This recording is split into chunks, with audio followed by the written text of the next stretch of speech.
Mheshimiwa Spika wa hatamu na ikaweze kuhakikisha ya kwamba mswada huu unatekelezwa.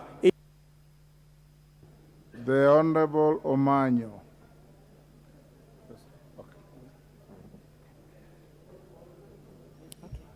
Thank you, Mr. Speaker, sir.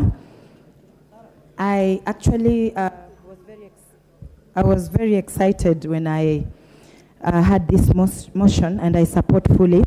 Just like students or pupils wear uniforms, nobody will discover who is poor and who is rich if all the children are given some food, and there will be no stress, because nowadays we have mental health issues rising, because sometimes it is the environment the kid was raised that makes these children not to grow actually focused.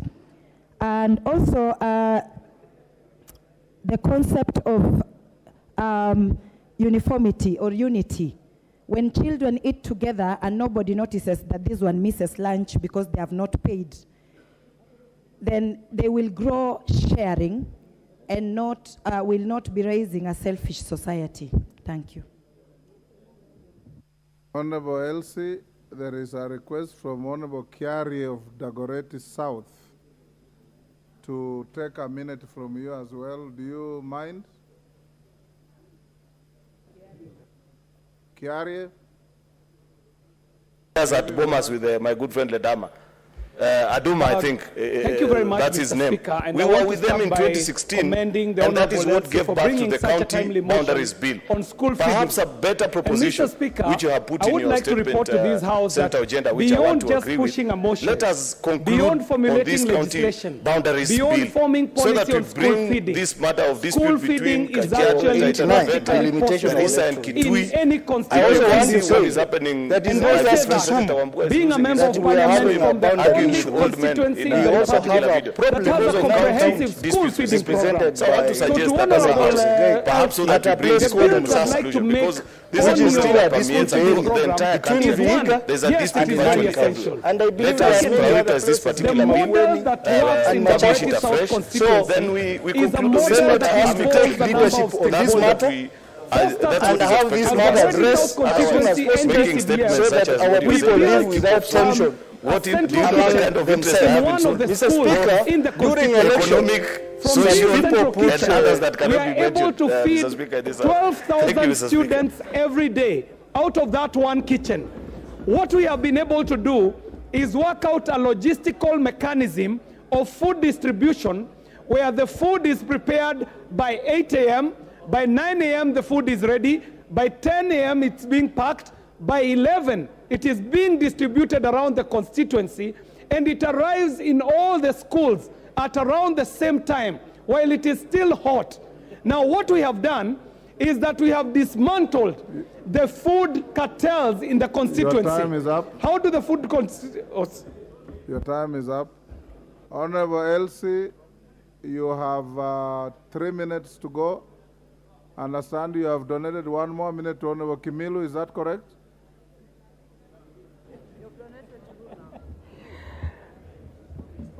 Yes, Mr. Speaker. Honorable Kimilu, when he finishes, you now close your debate. Thank you, Mr. Speaker, for giving me this opportunity. And I want to thank Honorable Elsie for a very important and timely motion. It's a very, very important motion.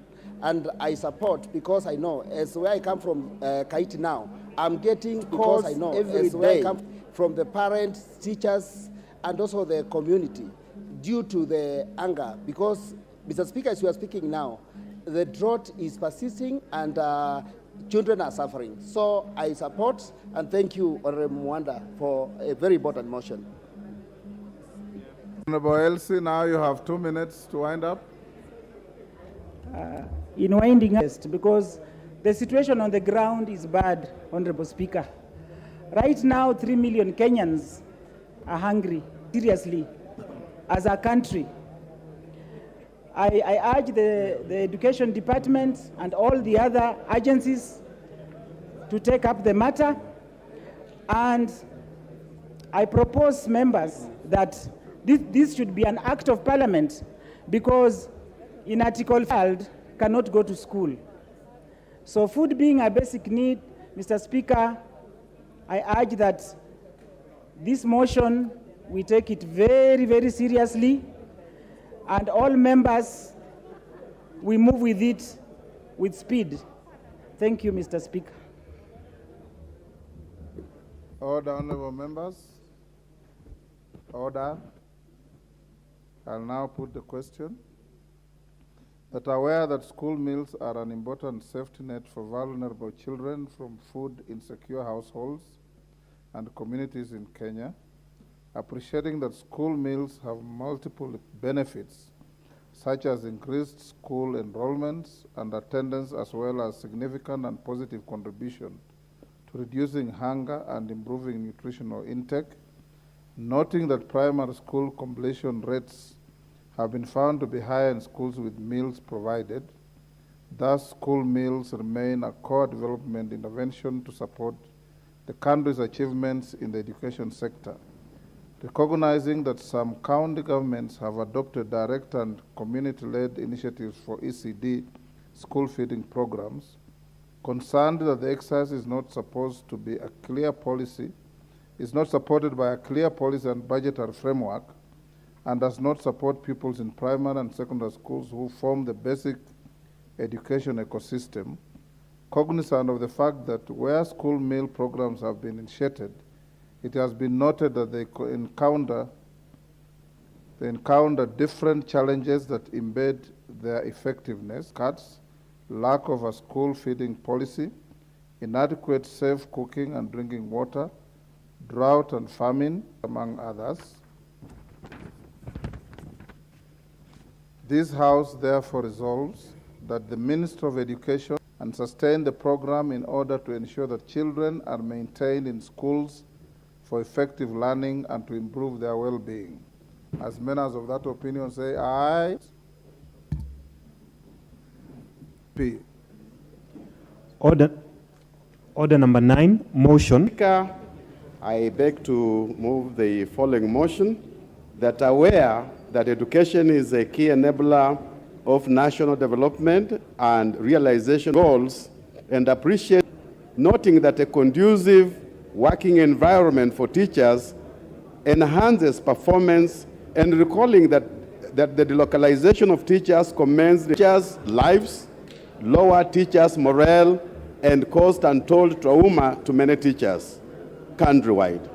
Honorable Speaker, concerned that the exercise was not supported with a clear policy framework and was initiated without the participation of teachers or their unions, contrary to Articles 118 and 132, and cognizant of the fact that the localization of teachers is inconsistent with the United Nations Educational, Scientific, and Cultural Organization, UNESCO, teacher deployment practice, which treats education as a culture process conducted within a people's cultural context at the local level.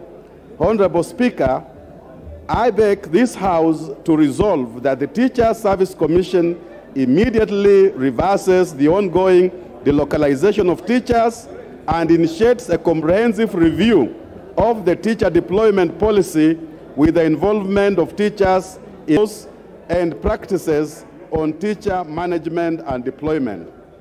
Honorable Speaker, I want to thank God for the opportunity He has given me, and to thank the people of Lurambi for electing me for the second time. And Honorable Speaker, as I move this motion, we are all aware that we have a problem in our schools. Education is what we can give to a country. Our children and generations to come can only be guaranteed when we have a better framework of education. Honorable Speaker, I rise here today to speak on this issue, delocalization, which commenced in the year 2018, whereby without any preparation, without any participation by unions and education stakeholders, Teacher Service Commission began to move teachers from one point to another point.